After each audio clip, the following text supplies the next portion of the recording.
Oh iya, jadi gini Pak. Ada ilmu kritik hadis. Ilmu kritik hadis ada dua. Kritik matannya, kritik lafaznya. Karena ada beda Pak. Kalau orang belajar kaidah Lughatul Arabiyyah, itu tahu mana ucapan Nabi, mana yang bukan. Karena ketinggian nahwunya, ketinggian ilmu sarafnya, nggak sembarangan. Bahasanya itu beda.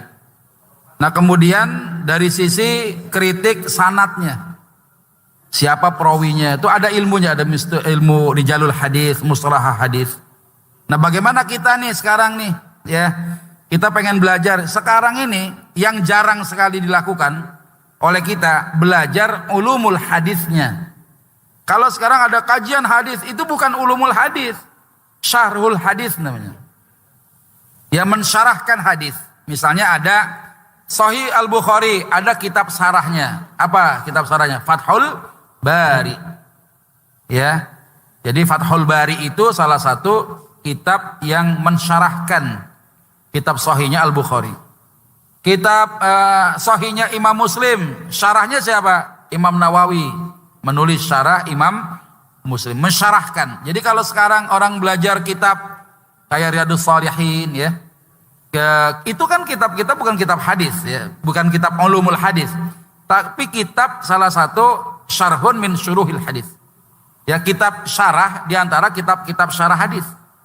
Ya, jadi yang sekarang jarang dilakukan adalah orang belajar ulumnya. Tercatat 2 ulama di Indonesia meninggal dunia sudah. Ya, pertama Imam Besar Istiqlal, ya, Mustafa Ali Yaqub, ya, rahimahullah. Beliau meninggal dunia.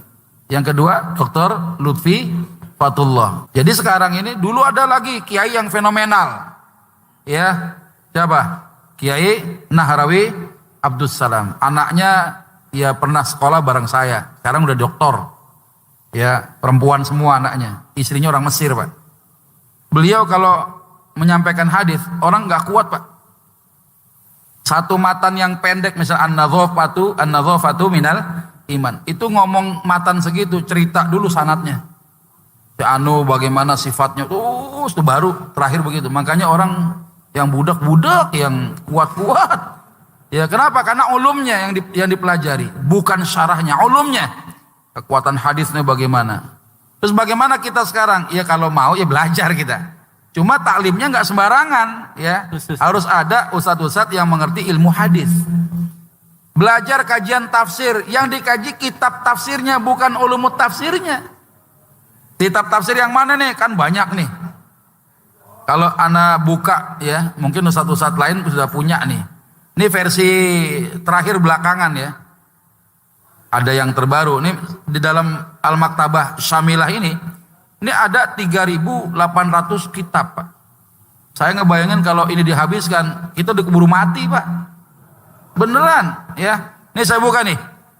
Kitab At-Tafasir, kitab tafsir. Nih saya klik nih, Pak.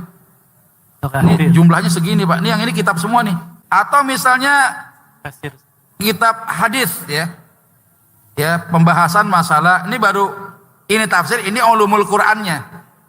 Ini ada pelajaran tajwid wal qiraat ini. Ada namanya mutunul hadis, itu matan-matan hadis. Ada Sahih Bukhari, Sahih Muslim, Sunan Ibnu Majah, Abu Dawud. Ulama-ulama fikih di masa lalu itu ahli hadis Pak. Beliau mencari Bukhari Muslim, belum ada, belum nongol Pak.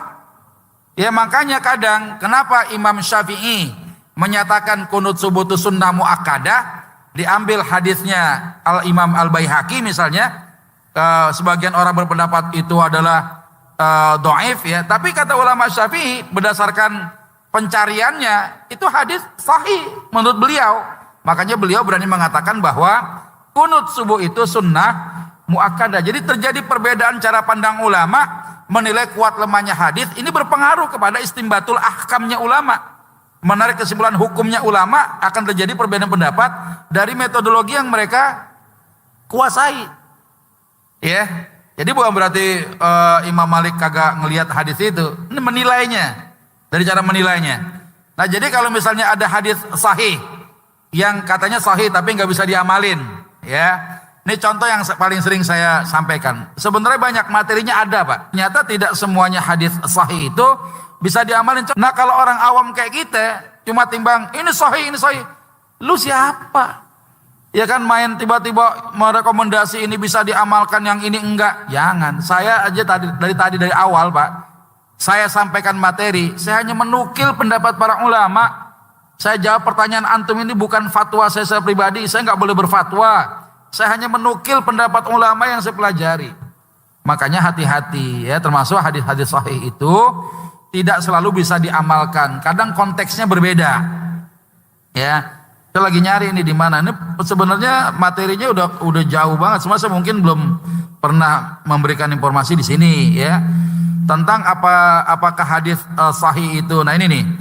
Hadis itu menyesatkan kecuali bagi fuqaha. Ini kan buat orang yang ngedengernya baperan juga. Oh hadis menyesatkan sih kecuali bagi para ulama fikih. Jelas sih contoh ya, contoh nih.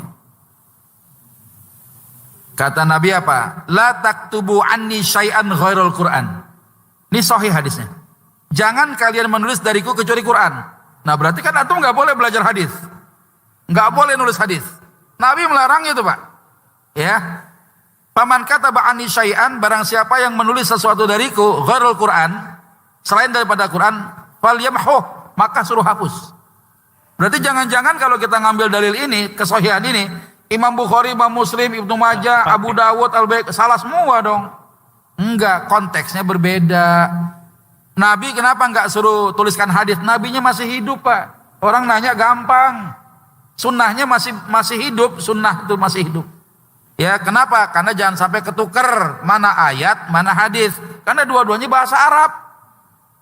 Ya, nih konteksnya berbeda. Hadis sahih bisa diamalin nggak? Udah nggak bisa diamalin, tapi hadisnya masih ada. Paham? Ya, jadi kadang-kala ada orang-orang awam yang kagak paham sampai sini. Ya, lihat sahihnya saja. Ya,